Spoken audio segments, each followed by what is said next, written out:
Hello friends, सभी का स्वागत है मेडिकल नर्सिंग हेल्पलाइन। तो आज अपन बात करने वाले जो नोट सेट एग्जाम 3 जून 2023 को हुआ है उसके रिगार्डिंग जो फैक्ट सामने आ रहे हैं उससे रिलेटेड अपन बात करेंगे। क्या ये नोट सेट एग्जाम कैंसिल होगा या ये जो नोट सेट एग्जाम हुआ है उसका रिजल्ट कब आएगा, इसकी नोट सेट एग्जाम की कट ऑफ कितनी रहने वाली है, या अपन बात करेंगे जो नेक्स्ट नोट सेट एग्जाम होने वाला है वो कब होगा। तो सबसे पहले बात करते हैं 3 जून 2023 को जो एग्जाम हुआ उससे रिलेटेड कि ये जो नोट सेट एग्जाम है ये बिल्कुल भी कैंसिल नहीं होगा। जल्द से जल्द इसका रिजल्ट आने की संभावना है। 15 जून से लेके 20 जून के बीच में नोट सेट 2023 4.0 की क्या आ जाएगा, आपको रिजल्ट देखने को मिलेगा। और इस रिजल्ट के अंदर भारी गिरावट देखने को मिलेगी क्वालिफाइड कैंडिडेट की, क्योंकि जो इस बार का पैटर्न था, वैसे तो दिल्ली एम्स ने ऑलरेडी बता दिया था कि मैं इस बार जो एग्जाम लूंगा उसके अंदर case scenario based question paper लेके आऊंगा, फिर वही उसने किया। यानी पहली बार दिल्ली एम्स ने बताया कि मेरा पैटर्न इस प्रकार रहने वाला है, उसी पैटर्न को उसने फॉलो किया। यानी जो कंसेप्ट बेस्ड पेपर्स रहता है या जो थ्योरी बेस्ड पेपर रहता है वो उसने इस बार लेके आया है। और बहुत सारी प्रैक्टिकल बेस्ड चीजें के बारे में भी डिस्कशन उसने किया। यानी जो इंडक्शन ट्रेनिंग के अंदर जो चीजें कराई जाती है, जैसे सीपीआर के बारे में बताया जाता है, हैंड वॉशिंग, पीपी किट, यानी ओटी में जाने से पहले किस प्रकार पीपी किट वियर करेंगे उसके बारे में बताया जाता है, स्टरलाइजेशन के बारे में बताया जाता है, हॉस्पिटल इंफेक्शन कंट्रोल के बारे में बताया जाता है, नीडल स्टिक इंजरी के बारे में बताया जाता है। तो सब कुछ उसने जो इंडक्शन ट्रेनिंग में जो डिस्कशन किया जाता है उसको इस एग्जाम के अंदर लेके आया है। इसके अलावा पूरा का पूरा केस सिनारियो बेस्ड या थ्योरी बेस्ड अपन पेपर बोल सकते हैं। यानी पहली बार दिल्ली एम्स ने बोला था कि मैं केस सिनारियो बेस्ड या जो इंडक्शन ट्रेनिंग में मैं क्वेश्चन आंसर या जो भी थ्योरी बताता हूं या जो भी ट्रेनिंग कराता हूं अपने नर्सिंग ऑफिसर को, वही पेपर के अंदर में प्रोवाइड करने वाला, और वैसा ही हुआ। यानी आपको एग्जाम से पहले पता था कि किस टाइप से क्वेश्चन आएंगे, लेकिन थोड़ी सी अपनी थिंकिंग को ब्रॉड करना था। ऐसा नहीं है कि पेपर कभी यही पूछेगा कि हार्ट के कितने चेंबर्स होते हैं, या नॉर्मल चीजें क्वेश्चन दे दे, वन लाइनर क्वेश्चन दे दे जिससे आप खुश हो जाओ यार, आपको लगे कि पेपर तो बहुत इजी रहा, मैंने बहुत अच्छी पढ़ाई कर रखी है तो मेरे तो क्वेश्चन बहुत सारे सही हो रहे। ऐसा नहीं होना चाहिए। जो इस बार का पैटर्न था उसी को फॉलो करना चाहिए, और इसी प्रकार का एग्जाम आगे देखने को मिलेगा।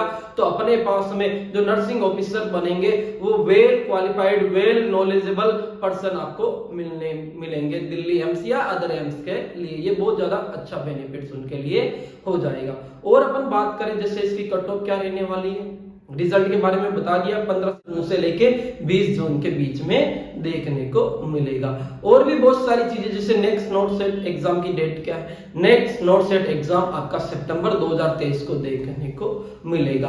बहुत सारे लोग बोल रहे हैं कि इस पेपर को कैंसिल होना चाहिए, कैंसिल होना चाहिए, कैंसिल होना चाहिए। ज्यादातर वही लोग बोल रहे हैं जिनका पेपर अच्छा नहीं हुआ। उनके लिए एक सजेशन है कि अपन को मेहनत करनी पड़ेगी। किसी एक गाइड के भरोसे एग्जाम नहीं निकाल सकते। पूरे की पूरी थ्योरी याद होनी चाहिए, पूरे के पूरे कंसेप्ट याद होने चाहिए, पूरी नॉलेज होनी चाहिए, तभी एग्जाम अपन करेक्ट कर पाएंगे। ये चीज होनी चाहिए। आप सभी लोग सोचते हो कि प्रीवियस एग्जाम पेपर पढ़ के पास हो जाए या कोई एक गाइड में चूज करूं है उसको पढ़ के पास हो जाऊं, नहीं, ऐसा बिल्कुल भी नहीं होना चाहिए। और इसी प्रकार ये जो दिल्ली एम्स ने पैटर्न लेके आया है इसको आगे वो फॉलो करेगा। यानी जो नेक्स्ट नोट सेट एग्जाम होगा उसके अंदर भी जो इंडक्शन ट्रेनिंग के अंदर जो चीजें कराई जाती है वही पूछेगा।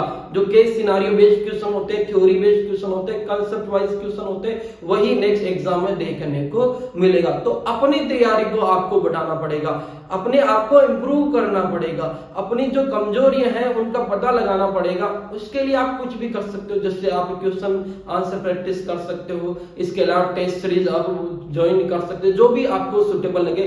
कोई भी कोचिंग आप कर सकते हो, सेल्फ स्टडी भी आप कर सकते हो, लेकिन अपनी थ्योरी को आपको स्ट्रॉन्ग करना पड़ेगा, अपनी बेसिक चीजों को स्ट्रॉन्ग करना पड़ेगा। और जो प्रैक्टिकल लाइफ चीजें कराई जाती है, जैसे इंडक्शन ट्रेनिंग के अंदर जो चीजें कराई जाती है दिल्ली एम्स में, उन चीजों में अपन को बहुत ज्यादा नॉलेज लेनी पड़ेगी, तभी जाके आगे आने वाले एग्जाम को आप करेक्ट कर पाओगे। इसके बाद में अपन बात करते हैं कि एग्जाम की कट ऑफ कितनी रहने वाली है। एग्जाम की कट ऑफ आपकी रहने वाली है, जैसे जनरल कैंडिडेट और फीमेल कैंडिडेट की बात करें, जो उसका क्वालिफाइड मार्क है, जैसे क्वालिफाइड मार्क होते हैं 50%, यानी 100 नंबर लाना जरूरी होता है, तो उससे 3 से 4 नंबर यानी 103 से 104 तक फीमेल जो होगी जनरल के अंदर वो क्वालिफाइड कर जाएगी। मेल के अगर बात करें तो उसको 106 से 110 तक नंबर लाने हैं, तभी वो क्वालिफाइड कर पाएंगे। और जो भी आपके क्राइटेरिया होते हैं ओबीसी एससी एसटी में जो भी क्वालिफाइड नंबर्स होते हैं फीमेल के लिए, उसको 3 से 4 नंबर उससे ऊपर लेके आने, तभी वो सिलेक्शन हो सकती है। इसके अलावा मेल की बात करें तो उसको 8 से 10 नंबर उससे ऊपर लेके आने क्वालिफाइड जो क्राइटेरिया है उससे, तभी जाके उनका सिलेक्शन हो सकता है। तो ये नॉर्मली आपकी कट ऑफ रहने वाली है और आगे आने वाले एग्जाम इसी प्रकार के पैटर्न के अनुसार देखने को मिलेंगे। तो आपको अपनी तैयारी को मजबूत करना होगा, स्ट्रॉन्ग करना होगा। इसके लिए आपको अपनी थ्योरी को मेनली स्ट्रॉन्ग करना होगा।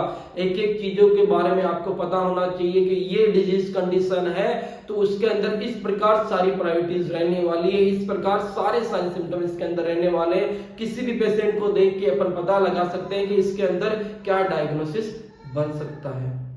तो इस प्रकार का पैटर्न रहने वाला है।